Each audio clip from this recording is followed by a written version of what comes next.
le monde, bienvenue au Ciné Club de Rico.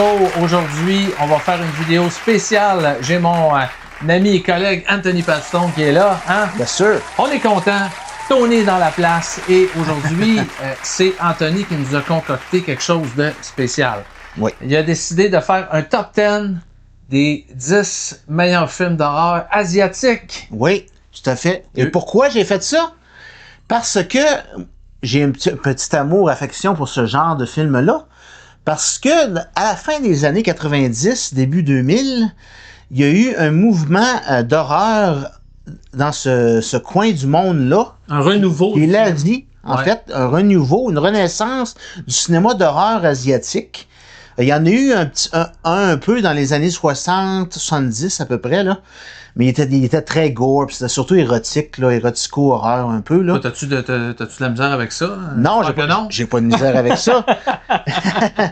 J'ai pas de misère avec ça, sauf que moi, l'amour que j'ai eu pour ce genre de cinéma-là, de ce sous-genre-là d'horreur asiatique, est venu vraiment à la fin des années 90, début 2000, avec plusieurs films, parce qu'il y a vraiment eu beaucoup de films qui sont sortis dans cette période-là. Oui, ils ont fait du cinéma d'horreur il y a plusieurs années, mais là, c'est revenu vraiment à la mode de faire du cinéma d'horreur. Ouais. Et on va en parler. Hein? C'est pour ça qu'on est là aujourd'hui. Ouais. Hey, j'ai juste envie de vous dire une chose, mes chers amis. Si vous aimez les reportages du Ciné Club de Rico, abonnez-vous à la chaîne, c'est important. Abonnez-vous à la chaîne et mettez des petits pouces d'appréciation. Alors, sans plus tarder, on va aller avec Tony Pattison vous recommander, selon Tony, les 10 meilleurs films. Oui, selon moi. Selon Tony, il y en a qui seront peut-être pas d'accord, oui. C'est correct. Alors, les 10 meilleurs films d'horreur asiatique ever. Alors, dans un petit instant, restez là.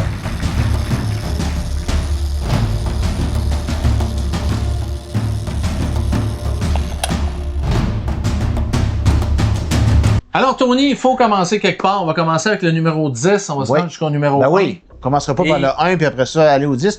Des gens vont déjà perdre intérêt. C'est ça, exactement. Ils vont arrêter la vidéo tout de suite. Donc, on commence avec le 10e. C'est un cinéma que tu connais plus que moi. Moi, le cinéma d'horreur asiatique, j'en ai écouté plusieurs. J'ai vu plusieurs de ces films-là, mais je ne les ai pas tous vus. Donc, il faut que tu me convainques aussi que c'est des bons films. Parce que moi aussi, je fais partie des spectateurs aujourd'hui. Ben, d'abord, il faut dire une chose, une petite parenthèse. Là, je suis pas un expert non plus. Ouais. Il faut dire une petite parenthèse. Les Asiatiques, comme le Japon, autant la Chine, la Thaïlande, etc., il y a un folklore très ancien qui parle beaucoup des fantômes. Ils ont beaucoup d'histoires de fantômes. Donc, c'est très... Le fantôme est très, très présent dans leur folklore, leur vieux folklore. Bon, on le voit dans les vieux films, le Kuruneko, Kwaidan, ces vieux films-là. C'est souvent des histoires de fantômes. Kwaidan, c'est un très grand film. Histoire de fantômes chinois, histoire de Tsu Ark aussi, qui était très bon. Oui. Très bon, ça aussi. Ça vaut la peine. Donc, c'est vrai. Ce que tu dis là, c'est tout à fait vrai. Ça commence bien. J'espère. Alors, le 10e film dans ce top 10, ce top 10 de films d'horreur asiatiques. Celui-là, je l'ai vu. C'est One Missed Call. Oh! J'ai un petit coffret ici du premier et du deuxième. Il y en a plus que deux dans cette série. Il y en a trois, en fait. Il y en a trois. Good. Mais moi, c'est le premier que je mets dans mon top 10. C'est celui-là ici. One Missed Call. Il y a eu un remake américain que j'ai détesté, que j'ai trouvé très mauvais. Il y a eu un remake américain de ce film-là? Oui, il y a eu un remake américain de ce film-là. C'était-tu le même titre ou ça... Oui, c'était le même titre. C'était qui jouait dedans dans le remake américain? Oh mon Dieu, c'est des acteurs que je connais pas. Puis c'était très... Non, c'était pas bon. Mais ce film-là, c'est un petit bijou quand même, là. Et c'était réalisé par le très grand quand même... Takashi Miike. Je ne sais pas si je prononce bien son nom. Oui, ben écoute, je pense qu'il y a bien des gens qui le prononcent différemment, mais je pense qu'il y a à peu près personne qui sait comment prononcer son nom. Apparemment que même lui-même ne sait pas comment prononcer son propre nom. Fait que c'est correct. OK, alors je m'en sors bien comme ça, je suis pas si pire. On va dire que c'est correct.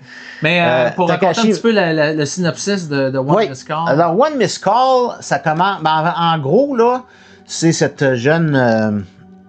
jeune étudiante en psychologie là, qui reçoit un appel qui indique la date et l'heure de sa mort. Oh boy. Donc, le film, en gros, c'est elle enquête sur les sources, le mystère, en fait, de cet appel-là. Pourquoi? Puis elle se rend compte aussi qu'il y a d'autres mondes qui ont eu ces appels-là, qui sont morts éventuellement à la date et l'heure dans laquelle l'appel est indiqué. J'espère qu'elle a bloqué le numéro de téléphone. Donc, c'est un film de 2003 du Japon. Hein, Takashi Miike est japonais. Il y a des bons effets horrifiques là-dedans. C'est assez... Et oui, il y a des scènes très horrifiques. Entre autres, il y a une scène ici très horrifique là, qu'on voit justement sur le boîtier. Là. Très horrifique, effectivement. Donc, oui, c'est très épeurant. C'est le réalisateur qui a fait notamment Audition. Qui était... Audition, excellent film, Audition aussi. Ça vaut la peine de voir ça. Le bout où elle scie la jambe du gars avec un genre de fil. Là. Ouh là là, moi, ça a été un des moments de cinéma où j'ai fait... Audition aussi, la scène où tu vois l'homme là, qui est comme dans un sac, là. Ah ouais, c'est assez... Puis là, on le voit, on voit un sac à un moment donné, puis on voit elle en gros plan. Puis là, on voit le sac bouger, là. Ah, c'est assez creepy comme film. C'est assez creepy comme film, ouais. Il y a des drôles d'idées, hein, ce réalisateur-là. C'est quand il a fait aussi Ishi the Killer, là, un film que qui est un film d'action. Tu sais, quand tu le regardes, il a l'air d'un gars très tranquille, relax, tu sais, puis tu te dis, mon Dieu, c'est un psychopathe, ce gars-là. Mais celui-là, c'est un film d'horreur et c'est un film d'ambiance, atmosphère, puis il y a beaucoup de scènes de peur. Ils sont très très bons les Asiatiques dans les scènes épeurantes. Oui, c'est les scènes, les jump scares, mais pas les jump scares clichés comme genre les portes qui s'ouvrent et tout ça, mais vraiment des bonnes scènes épeurantes là.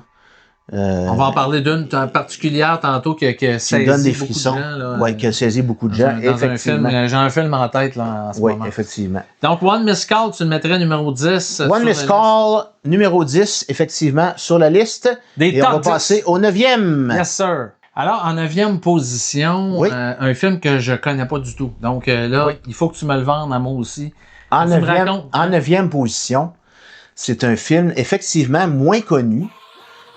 Par deux frères qu'on appelle les frères Peng. Hein, il y a Oxide et l'autre frère dont j'ai de la misère à prononcer son prénom. Là, j'avoue que je vais avoir un petit peu de misère avec les noms de réalisateurs et scénaristes là, et acteurs aujourd'hui. Les Peng Brothers, ils n'ont pas fait des films aux États-Unis, eux autres, il me semble que oui, ils ont fait une couple de films. Il y a un film qui s'appelait Les Messagers, je crois. OK. Oui, ils ont été un petit peu appelés aux États-Unis, mais ça a moins bien marché. Là. Puis là, ils ont continué de faire des films en Asie. Mais bon, ils ont une filmographie quand même inégale, là. Ouais. Mais ils ont fait de deux au moins très très bons films là, dont celui-là mémorables. Et celui-là, il s'appelle Recycle. C'est sorti quand ça? C'est en quelle année ça? Recycle, c'est en 2006. Donc Recycle, c'est un petit peu vers la fin de la vague de films d'horreur asiatiques là. OK. 2006, c'est vraiment vers la fin là qu'il y a eu cette grosse vague là, de renaissance. Ils en font encore des films d'horreur quand même. Là. En 2006, le monde commençait à être écœuré d'avoir peur. En 2006, en 2006, on est tanné d'avoir peur. En 2006, la vague commençait à être moindre un peu. Là. C'était plus des films d'action après ça qui sont venus, là, etc. Des thrillers peut-être aussi. Là. Mais bon, Recycle, excellent. Et Recycle, ce qui est spécial aussi, c'est qu'il a été présenté au Festival de Cannes. Ouais. Il est en compétition au Festival de Cannes, ce film-là. Ça avait-tu gagné quelque chose? Ou Non, ça n'a pas gagné de prix, mais quand même, ça a eu une controverse aussi. OK. Parce que ce film-là traite un peu du sujet de l'avortement. En fait, c'est un des sujets dans le film. Dont il y a, parce que le personnage... qui est une auteure de romans romantiques, là, qui écrit des romances. Là. OK, c'est une romancière. C'est une romancière, oui, c'est ça. Et elle, ce qui arrive, c'est qu'elle commence à avoir des visions de choses surnaturelles, puis elle entre même dans un monde parallèle. OK, il y a un monde imaginaire, puis le monde imaginaire est très, très bien fait, là. C'est très convaincant. On a l'impression qu'on rentre dans un genre d'Alice au Pays des Merveilles, là, mais très dark, là, tu sais, OK. très sombre, là. Ah, ça doit être bon. Vraiment de film d'horreur, là, tu sais. Ah, ouais. Puis, si tu veux, là, je te le passerai, là, tu le oui. regarderas. Ils disent sélection officielle, un certain regard. Un certain regard. C'était un peu en marge, un peu. Mais c'était au Festival de Cannes quand même. Oui, c'était sélectionné. Oui. C'était sélectionné au Festival de Cannes. Oui. Puis, alors, ici, Recycle, c'est intéressant, un film que je connaissais pas du tout. Oui, c'est ça, c'est un monde surtout imaginaire qu'on voit. Puis le personnage, ben c'est ça, elle a eu un avortement. Donc, elle a un petit peu à faire face à son passé un peu. Donc, ça traite un petit peu aussi de ce sujet-là, de l'avortement. Donc, ça avait été un petit peu controversé aussi au Festival de Cannes. Bon, écoute, ça va faire des nouveaux films à découvrir. Et moi j'adore ça, tu sais, un genre d'Alice au Pays des Merveilles. Oui. Dark, là, ça c'est exactement, ça me Alice parle. au Pays des Merveilles, film d'horreur, version horreur. Recycle, alors retenez ça en 9e Numéro position. 9, oui. Alors, on est rendu en 8e position dans le top 10 des films d'horreur asiatiques. Là, tu as choisi un film de zombies. J'ai choisi un film de zombies, effectivement, qui est un petit peu plus récent par rapport aux autres. Puis c'est aussi presque un film d'action en même temps. Oui, il y a de l'action en tabarnak. Oui, il y a de l'action, hein, ça n'arrête pas. Ça n'arrête pas, ce film-là, ça roule, ça roule. De la première minute à aller jusqu'à la fin, c'est un feu roulant. Donc, Eric l'a vu et l'as-tu aimé? Ben oui, je l'ai aimé. Oui, bon. Y a-tu quelqu'un qui n'a pas aimé ça? Train to Busan. Train to Busan, oui, effectivement, voilà. Donc, un très bon film d'horreur, d'action en même temps, qui est très intense, hein, c'est surtout intense et puis très, très bien fait, là. Je veux dire, les zombies, ça rentre au poste, là, ça n'arrête pas. Ben écoute, ça a fait beaucoup parler quand c'est sorti, Train to Busan, puis je pense que ça a même inspiré d'autres réalisateurs à faire des films un peu dans ce genre-là, tu sais, avec ce rythme-là, mélanger un peu l'action avec le cinéma d'horreur. Donc, c'est un train qui part de Séoul, c'est en Corée du Sud, là, qui part de Séoul, puis il s'en va à Busan. Puis là, il y a évidemment il y a un virus de zombies là, qui attaque la population, puis ça attaque les gens, les passagers du train. Là, puis il y a un père puis une fille là, qui doivent se sauver de ça. Là. Donc, il essaie en tout cas, il essaie de survivre à ce voyage en train pour ne pas dire un peu tumultueux. Juste un petit peu. Juste un petit peu. Un petit peu, hein. Il y a un petit peu de... disons, il y a des...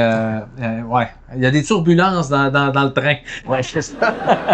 Un petit peu de turbulence, oui. Attention, le pilote dit « Attention, petite turbulence! » C'est réalisé par, excusez-moi si je prononce très mal, là, Yeon Sang-ho. Hein, c'est important de mentionner quand même le réalisateur. Le scénario, Sang-ho l'a co-réalisé avec un autre... Park Joo-suk, oui. Donc, ça on est moins habitué de prononcer ces noms-là. Hein? Oui, c'est ça, c'est sûr. Hein? On est des Nord-Américains quand même. Là. Donc, oui, effectivement, c'est plus dur. C'est plus facile pour nous de dire Dave Ouellette que Park Joo-suk. Oui, effectivement, Dave Ouellette, oui. Dave Ouellette qu'on salue en passant. Oui. Salut MC Gilles. MC Gilles. Bon, good. C'est fait. Donc, c'était le numéro 8, yes. Train to Busan. Un film quand même très connu, très populaire, qui a été un succès commercial pour... la Corée du Sud, pour ce cher réalisateur Sang-ho. Donc, il y a même eu une suite aussi. Oui, l'as-tu vu la suite? Non, je n'ai pas vu la suite. Je l'ai pas vu non plus. Je pense pas que tu as besoin de voir la suite pour apprécier Train to Busan. Là, et la question, l'avez-vous vu? Est-ce que vous avez vu Train to Busan? Oui. Posez-vous la question, si vous avez un doute, courez voir ce film-là, vous allez triper. Non, vraiment, c'est du bon temps. Vraiment, c'est intense, là, si vous voulez qu'il y ait une expérience là, qui n'arrête pas. Étais-tu essoufflé à la fin de ce film-là? T'avais-tu l'impression d'avoir couru pendant 2 heures de temps? C'est incroyable. Donc, il y a une fin aussi assez émouvante quand même, là, en plus. Là. Hey, il est 7e sur ta liste. Train to Busan, il est 8e. 8e, ça veut dire qu'il avance-toi pas trop. Il y en a encore 7 meilleurs que ça. Là. Ça veut dire que c'est solide ce qui s'en vient. Oui, il y a des chefs-d'œuvre qui s'en viennent. Là. Yes, on est rendu donc au 7e. Alors, en 7e position, pour continuer notre beau top 10, tu as choisi un film qui s'appelle The Eye. Oui. L'œil. The Eye. Oui, l'œil. Effectivement, L'œil, hein, c'est le titre français littéral, oui. Il y a une belle édition Arrow Vidéo qui s'en vient de ce film-là. Oui, il y a une belle édition Arrow Video. Ça, c'est un petit peu le DVD original. Là. Ouais, vous voyez un petit peu l'image du DVD original. L'image du DVD, mais vous allez avoir une super version Arrow Vidéo avec un nouveau transfert. Ça va être très beau. Ça va être beau ce film-là en 4K. Là. Ça va être incroyable. Ben, il y a des scènes très épeurantes. Si vous voulez avoir peur, là, regardez The Eye avec les lumières fermées. Là. Ouais. Ça, c'est The Eye, là, c'est un film que toi, tu m'as recommandé. Ah, c'est moi qui te l'avais recommandé? Et c'est le premier film de cette vague-là. Je me souviens de film d'horreur asiatique que j'ai vu. Je suis assez fier d'entendre ça. Je me souvenais même pas que c'était moi qui t'avais recommandé ça. Donc, mais c'est une fille qui a un accident au début. C'est ça. Donc, c'est une jeune fille aveugle, en fait. Ouais.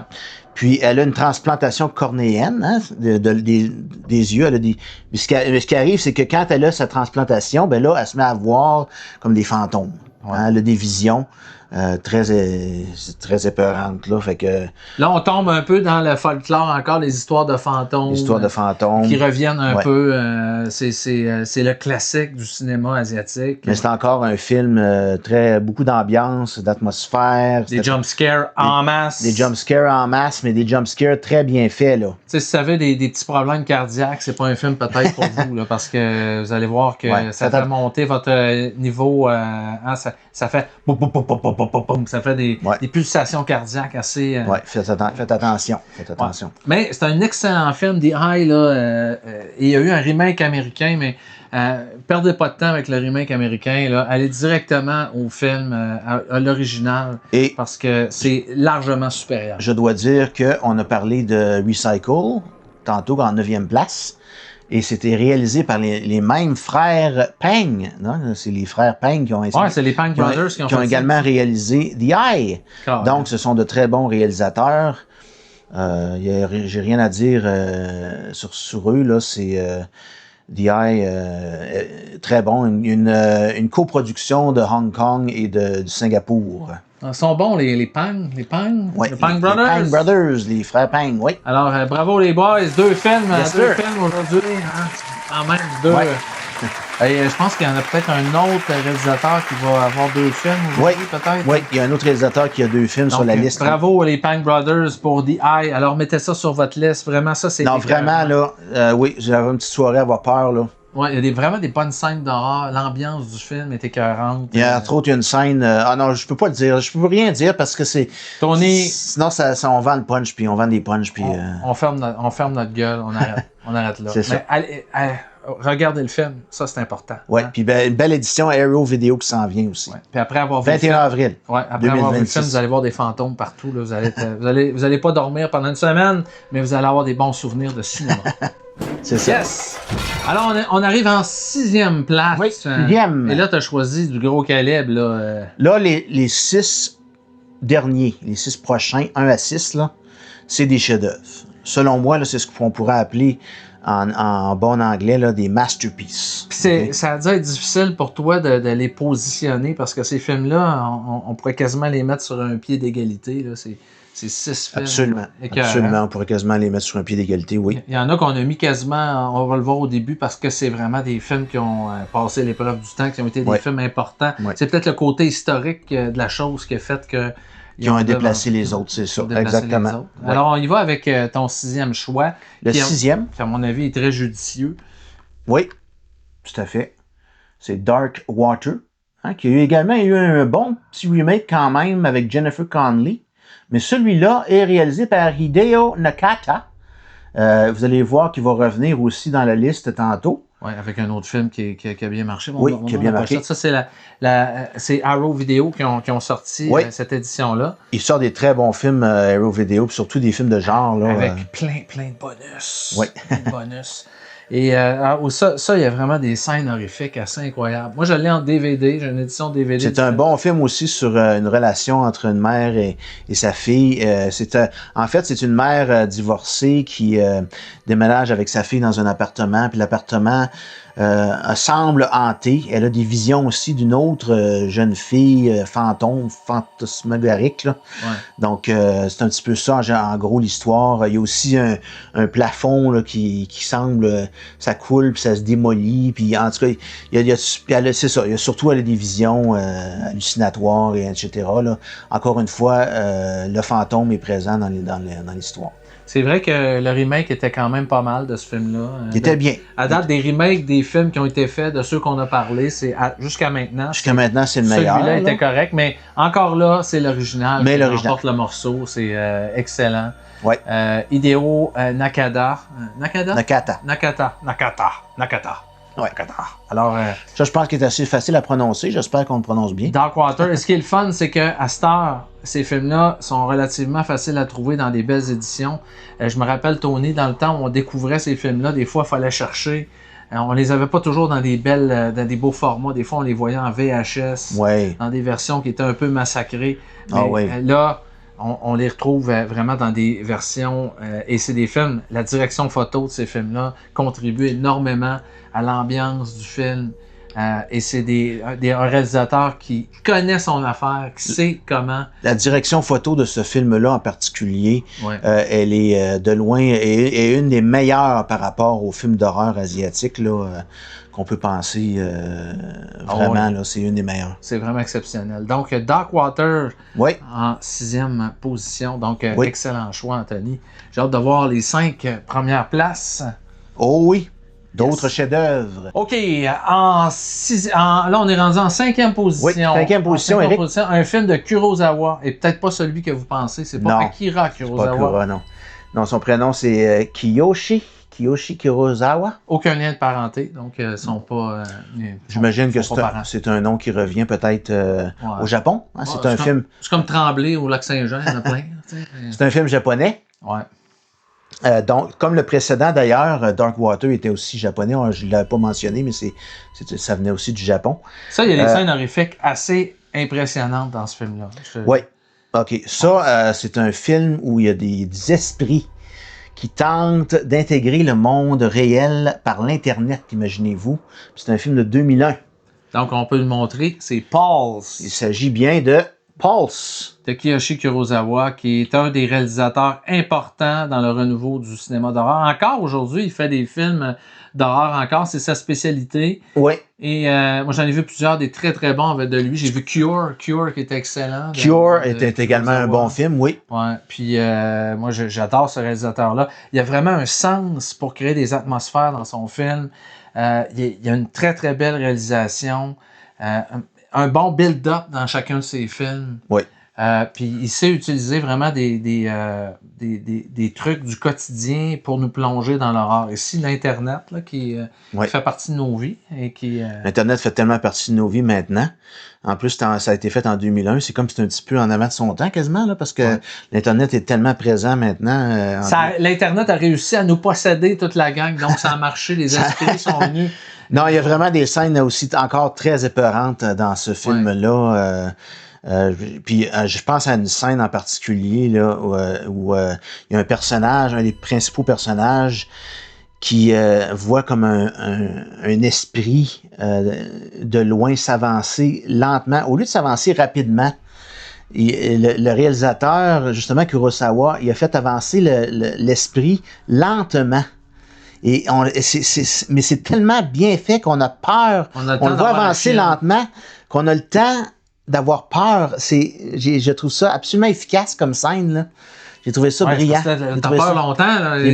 Ça vient là, tu fais pas juste dire, maudit que j'ai peur. J'ai trouvé ça. Asti que j'ai peur. Asti que j'ai peur. Qu'est-ce que j'ai peur? T'as encore peur parce qu'il est encore loin, là. Ouais, je sais pas s'il y a des Français qui nous écoutent, là, mais ça, c'est du putain de merde que j'ai peur. J'ai la pétouche. Excusez, mes chers amis. Donc, oui. Donc, oui, Pulse... En passant, les Français, là, ils vont le connaître, le film, sous l'autre titre, Cairo. Oui, Cairo. C'est important de le mentionner, oui. Donc, il y a une édition qui est sortie. Moi, j'ai l'édition européenne, l'édition qui s'appelle Cairo. Je ne l'ai pas montée, là, mais il y a une édition qui est sortie en Europe là, de ce film-là. Oui, Cairo, pour les autres, les Européens, oui. très important. Puis moi, ça fait pas tellement longtemps que je l'ai vu parce que c'est un ami du Ciné-Club de Rico qui me l'avait recommandé. Oui. Je l'ai fait venir d'Europe à cause de lui. Puis je l'ai écouté très récemment. Puis mon Dieu Seigneur, c'est quelque chose. Ouais, je le considère. Moi, je le considère parmi les chefs-d'œuvre du genre, là, du sous-genre. Mais Cure aussi, je suis content qu'on le mentionne. C'est mon ami de Psychedelic Priest qui m'avait conseillé ça. Alors, c'est son nom alors, il m'a dit Rico, faut que tu vois Cairo, et tu vas avoir la chienne. Oui, c'est vrai. J'ai eu la pétoche. La pétoche. Ben voilà. Je fais encore des cauchemars la nuit. Voilà. J'ai ressorti mon gros nounours, mon toutou, là, puis je me colle avec la nuit. Donc, vous avez Éric le témoin pour confirmer. Pour confirmer justement ce que je dis, là, la raison pourquoi il est numéro 5 sur ma liste. Et il y en a 4 autres avant, là. Ça veut dire que là, on va vraiment tomber dans quelque chose, dans du stock épeurant, solide. Là. Mais ça, celui-là, le côté scène d'horreur épeurante, là, il est dur à battre, honnêtement. Il est dur à battre. T'sais, on ne met pas tous les films juste à cause de leur niveau de jumpscare. Non. C'est pas juste ça qui est le barrage. Il y a une qualité cinématographique aussi très forte là-dedans. Là. Mais pour ce qui est justement là, des chocs, là, puis vous allez en avoir avec ça, c'est sûr. Ouais. Tout à fait. Définitivement. Donc, numéro 5, Pulse Cairo. En numéro 4, t'as un film que j'ai pas vu, que je connais pas du tout, donc tu vas me traiter d'inculte. J'ai déjà entendu le titre, par exemple. Le titre, ça me dit quelque chose. Ouais, ils ont fait un remake américain encore qui était plus ou moins bon. Oui, c'est probablement le film américain que... En fait, pas bon. Pas bon pantoute. Donc, s'il vous plaît, regardez l'original. Il s'agit de Shutter, qui est un film de Thaïlande, celui-là. Hein? Oh, les Thaïlandais. Oui. Il fallait bien les inclure dans notre liste. De Thaï, oui, qui est Thaï. C'est un film de 2004, réalisé par, attention, 2 réalisateurs. C'est co-réalisé, là. Je ne sais pas si je vais être capable de prononcer les noms des réalisateurs. Benjong Pisantanukun, Park Poom Wong Poom. Donc, ça sonne bien. Je m'excuse si j'ai mal prononcé les noms. Mais disons que c'est des noms thaïlandais. Là. Ils ont souvent je sais que les autres ils ont souvent des longs noms. Les noms sont très longs. Là. Bon. Fait que vous en avez la preuve. C'est fait, on réessayera pas de dire les noms. Là. Vous reculerez puis vous le passerez au ralenti si vous voulez. Donc c'est une co-réalisation, là, ces 2 réalisateurs. Ça a l'air assez creepy. Je regarde juste l'image là, qu'on voit sur le dessus. Là. Ça parle de quoi, ça? Oui, ben c'est ça. C'est un couple, en fait, qui remarque, l'homme du couple est un photographe. Ouais, ben Shutter, c'est ça avec le titre. Oui, exactement. Donc, il prend beaucoup de photos, puis là, il remarque à un moment donné, suite à un accident que le couple a eu, un accident d'auto, ils ont frappé quelqu'un, puis là, ils commencent à avoir toutes sortes de drôles d'images dans leurs photos. Comme s'il y avait un genre de don, il y a des ombres, comme s'il y avait un personnage dans leurs photos là, qui apparaissait là. Ils prennent leurs photos, puis là, ils regardent après ça. C'est toujours le même personnage un peu qui apparaît. Photographie. Puis là, ils voient un ombre derrière eux autres, ou derrière la personne qu'ils ont photographiée, par exemple. Okay. Fait que là, ils se mettent à enquêter là-dessus, voir ce qui aurait pu se passer, puis pourquoi ils voient ces choses-là dans leur photographie. Donc, c'est un peu ça la fondation de l'histoire de ce film. Et encore une fois, très, très, très épeurant, mais avec aussi une belle direction photo aussi très forte. Et puis, mon Dieu, c'est prenant là, du début jusqu'à la fin. On reste sur notre siège. Il dit Startown Asian Extreme. Donc, ça doit être assez extrême comme film. Shutter, The Original, hein, c'est marqué dans le bas. Parce qu'ils veulent pas que vous regardiez le film américain. C'est pour ça qu'ils marquent The Original. Hein. Non, prenez la peine de vraiment... assurez-vous que ce soit l'original que vous regardez et non le remake. Hein, parce que le remake, il est américain, mais c'est parce qu'à un moment donné, des fois, on voit Shutter... c'est le même titre, hein? Je sais pas au magasin ou quelque chose, ou en ligne, puis là, faut s'assurer que ça soit bien la version thaïlandaise, là. Hein? Ouais. Alors, Shutter, moi, c'est un film qu'il faut que je mette sur ma liste, parce que... Oui, un petit peu des images. Des images, et on voit des photos, évidemment, c'est fait exprès là, pour être des photos en arrière, là. Ouais. Donc... Très efficace comme film d'horreur. Là, on voit-tu une scène où le gars il essaie de ramener son appareil photo au magasin en disant « C'est pas normal, là, regarde. Oui. Tu m'as vendu ça, puis je vois des... Ben, il y a comme, oui, il y a une scène semblable. Il y a une scène semblable, pas par rapport à la caméra, mais il y a une scène où, effectivement, il va à un endroit où il se demande pourquoi ça fait ça sur ses photos. Puis, mais j'en dirai pas plus. OK. C'est bon, c'est correct, on va regarder le film. De toute façon, Ben oui. ça a l'air excellent. Donc, Non, ça fait partie des petits chefs-d'œuvre du genre, là, ça, je vous le promets. Là. vous comprenez pourquoi c'est Tony qui a fait la liste? Parce que moi, il me manque des éléments. Oui, il te manque certainement des éléments. Donc, on arrive dans le top 3, mes chers amis. Le top 3, là, attention, ça c'est parmi les 3 plus grands films d'horreur de tous les temps. De tous les temps. Oui, de tous les temps, là. Alors, on y va. OK, en 3e position, un film que toi, tu m'avais fait découvrir, que j'ai, moi, en DVD quelque part en bas, mais toi, tu as une superbe édition, un import allemand. Oui, c'est un import allemand, effectivement. A Tale of Two Sisters. A Tale of Two Sisters. En français, je pense que c'est tout simplement Deux sœurs, le titre. Deux sœurs, oui. Oui, si on l'ouvre ici, l'édition que j'ai, là, on voit des belles photos. Il y a un petit livret, là, encore avec plein de photos, là. Nos chers amis en France et en Europe, vous pouvez vous procurer ce film-là. Il est sorti, je crois, l'année dernière dans une belle édition. Deux sœurs, qui une réalisation de... Une réalisation... Es-tu capable de dire les noms? Kim Ji-woon. Kim Ji-woon. C'est un film sud-coréen. Hein? Ouais. La Corée du Sud, encore un Coréen. Il y en a beaucoup de ça. Hein? Il y en a beaucoup qui viennent de là. Plus que de la Corée du Nord. J'espère. Et c'est pas surprenant non plus. Ouais. C'est une histoire de deux sœurs. On les voit ici, les deux sœurs. Oui, c'est une histoire de deux sœurs. Et puis, ils doivent vivre avec leur père en campagne, et puis leur belle-mère. Donc, c'est l'histoire un petit peu, le conflit avec leur belle-mère, là. Puis, mais ce qui arrive, c'est que la maison semble hantée et il se passe des choses très étranges durant ce séjour, durant ce moment-là où ils doivent vivre avec leur belle-mère. Est-ce que c'est leur belle-mère le problème? Ou est-ce que c'est des fantômes? Est-ce que c'est les sœurs? On ne sait pas. Je ne peux pas en dire plus parce que je veux vraiment voler un petit peu l'histoire. J'en révéler trop. C'est un film d'horreur avec une dimension psychologique aussi. C'est un film d'horreur absolument brillant. C'est un film d'horreur, mais dramatique. C'est quasiment un drame psychologique avec un à-côté horreur. Ouais, c'est presque ça. C'est comme ça que je c'est même émouvant comme film. Oui, il y a des scènes d'émotion. Oui, il y a des scènes d'émotion. C'est un grand film. Puis, c'est un grand film tout court. Imaginez-vous pas que c'est un film où vous allez sursauter à toutes les 2 minutes. C'est pas comme ça. Il y a une couple de scènes où peut-être que vous allez faire des sauts. Là, parce que ça ignore pas totalement la formule d'horreur, là, mais c'est vraiment un très, très grand film, là, tout court, je pense. Et t'as un beau digibook ici en allemand. Donc, tu vas-tu apprendre l'allemand pour être capable de comprendre ce qu'il y a là-dedans? Deutsch, das Kino von Kim Ji-woon, Grand. On va arrêter ça là.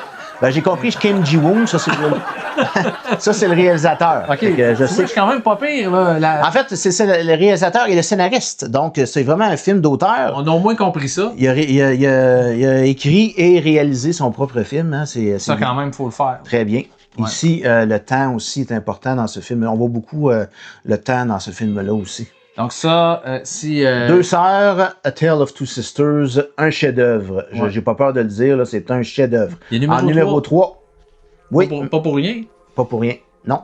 Good. Et là, on va passer aux 2 derniers. Les 2 derniers. OK, maintenant, les 2 premières places. Écoute, vous avez peut-être un indice parce qu'on a sorti une vidéo de des 31 meilleurs films d'horreur de tous les temps.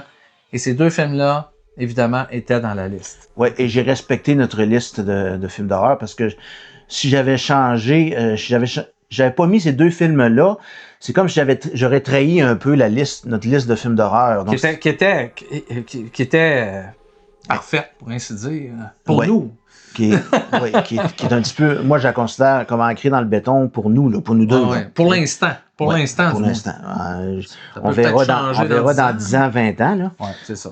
Mais pour l'instant, donc en deuxième position, là on sort un petit peu de la vague des fins des années 90, années 2000, 2006, 2010. Là.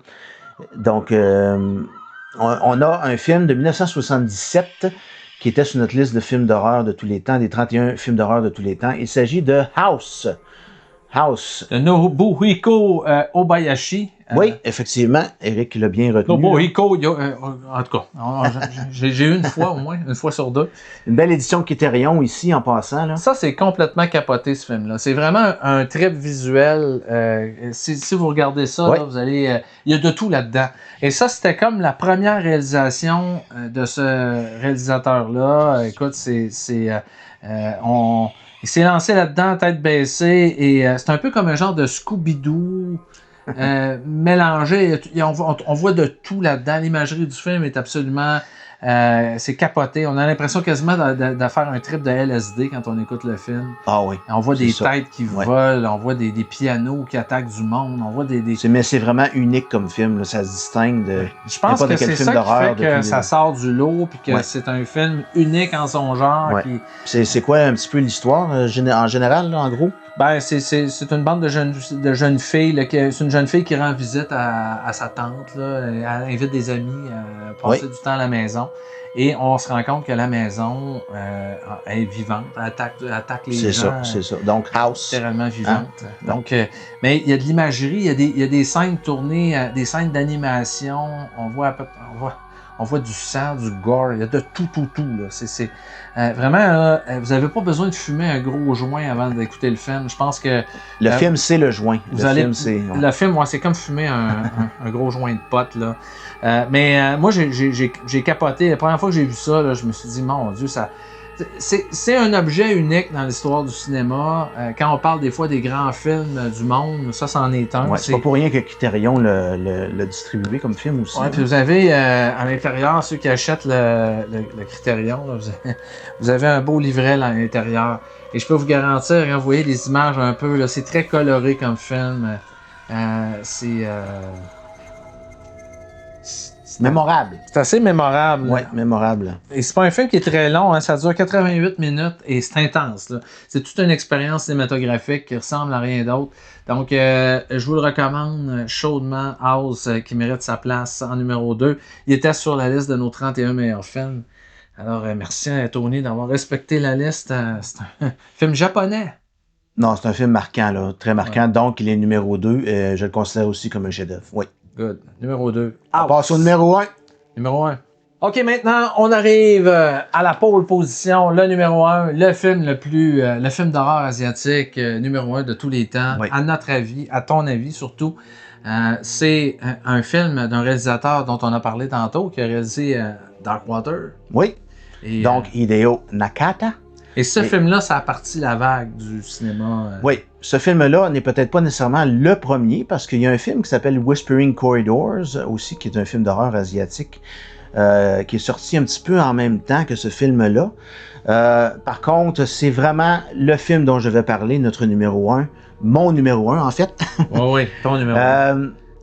Qui a commencé vraiment la vague de films d'horreur, la renaissance de films d'horreur asiatiques, là, qui en fait continue encore aujourd'hui un peu, hein, mais malgré il y a encore des résidus, on peut dire. Là. Mais je suis assez d'accord avec toi, on l'avait voté ensemble dans notre liste des 31 meilleurs films, puis je trouve qu'en même temps, ça représente bien le cinéma d'horreur asiatique. Je pense que c'est un film emblématique. Je pense que c'est l'ultime film d'horreur asiatique parce que à cause de son impact qu'il y a eu culturellement et historiquement. Là. Donc, il s'agit de Ringu, hein? Ring. The Ring. Oui, The Ring, bien connu en anglais, là.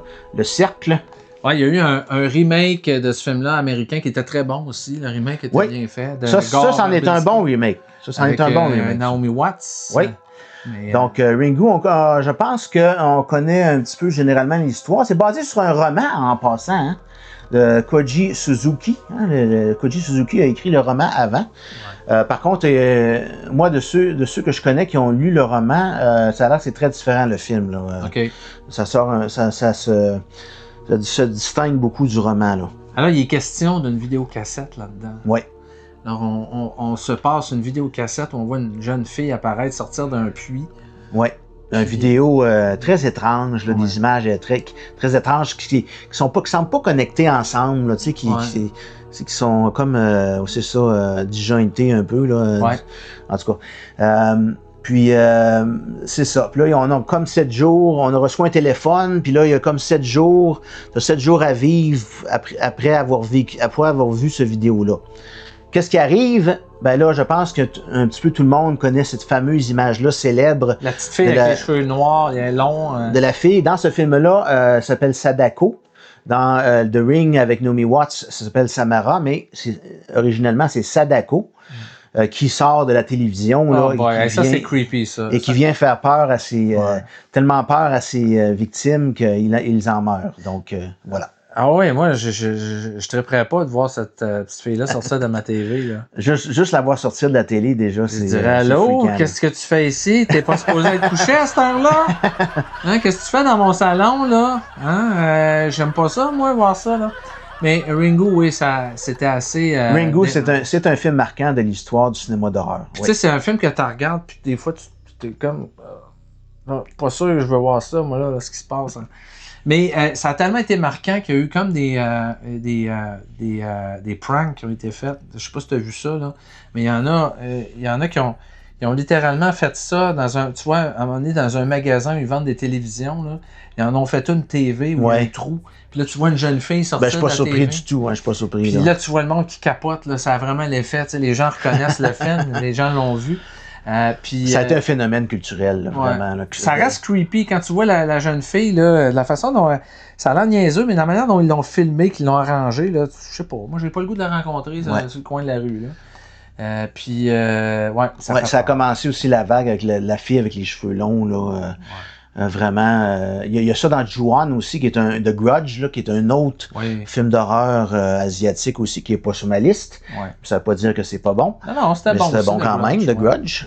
Donc, Ju-On aussi, qu'on peut mentionner, là. Mais Ringu, vraiment, là, c'est le numéro 1, et parce que c'est, selon moi, l'ultime film d'horreur asiatique. Japonais aussi, là, qui vient du Japon. Là, Je pense que les Nord-Américains connaissent peut-être un peu plus le remake américain. Oui. Mais ça veut pas dire qu'il faut pas aller voir l'original. Parce que vous allez voir que l'original, quand même, il y a toujours des petites différences entre le remake et l'original. Et c'est le film de base. Hein. Les ingrédients de base sont là. Donc, ça, c'est une édition qui est sortie chez Arrow Video. Il y a les suites aussi, c'est un coffret. Oui, c'est un coffret. Ça, c'est le coffret. Ouais. Donc, à l'intérieur, il y a les suites. Il y a Ringu 2, qui est quand même assez bien. Ouais. Et puis, il y a Ringu O. Ça, c'est un petit peu le prequel, on peut dire. C'est les origines de Sadako. Comment Sadako en est arrivée où elle en est aujourd'hui dans Ringu. Donc, c'est quand même aussi assez bien. Ça se regarde très bien. Donc, si vous voulez voir toute la mythologie autour du personnage de cette jeune fille, il faut explorer les suites et le prequel. Oui, c'est ça. C'est vraiment une belle édition, un beau coffret, là, Arrow Video. Là, évidemment, c'est pas donné, là, mais quand même, si vous vous donnez la peine, là, ça vaut vraiment la peine. On voit ici le visuel d'origine, donc qui est toujours à l'intérieur du coffret. Donc, Ringu, qui est notre numéro 1, ton numéro 1, et le mien aussi, parce que je pense qu'il y en a que j'ai pas vu dans ta liste, pas beaucoup, mais il y en a quelques-uns dont Shutter qu'il faut que je mette sur ma liste. Oui, Recycle. Recycle aussi. Donc, Recycle, je pense qu'il n'est pas facile à trouver, par exemple. Mais je vais te le passer. Ouais, tu me le prêteras. Alors, merci tout le monde d'avoir été attentif à la liste d'Anthony qui a travaillé fort pour nous faire cette liste-là. Hein, il faut revoir les films. Il y a un film que je voulais mentionner, c'est vrai. C'est vrai, des mentions honorables. Il y a des mentions honorables quand même. Oui, on a oublié ça. Il y a un film que j'ai presque mis dans mon top 10. J'avais fait un top 11, il aurait été le 11e. C'est Faune. C'est Faune. Faune, c'est l'histoire d'une mère, en fait, d'une tante, en fait, qui reçoit aussi un appel très étrange qu'une personne qui crie au téléphone. Et puis là, elle devient comme possédée un peu. Donc, je peux pas en dire vraiment plus, là, mais c'est une histoire d'un peu de famille. Une famille très proche parce qu'elle a aussi une sœur et qui a un mari, etc. Et puis là, la petite fille, à un moment donné, elle prend le téléphone, puis c'est elle qui reçoit l'appel puis avec le cri, puis la petite fille devient comme possédée. Donc, encore une fois, il y a un fantôme dans cette histoire-là aussi, là. Donc, on ressent encore le folklore. C'est fascinant parce qu'on voit que les Asiatiques ont exploré des histoires de fantômes à travers... Ouais. Notamment la télévision, à travers l'Internet, à travers le téléphone, à travers des moyens de communication modernes qui ont été utilisés pour véhiculer des histoires de fantômes. Tout à fait.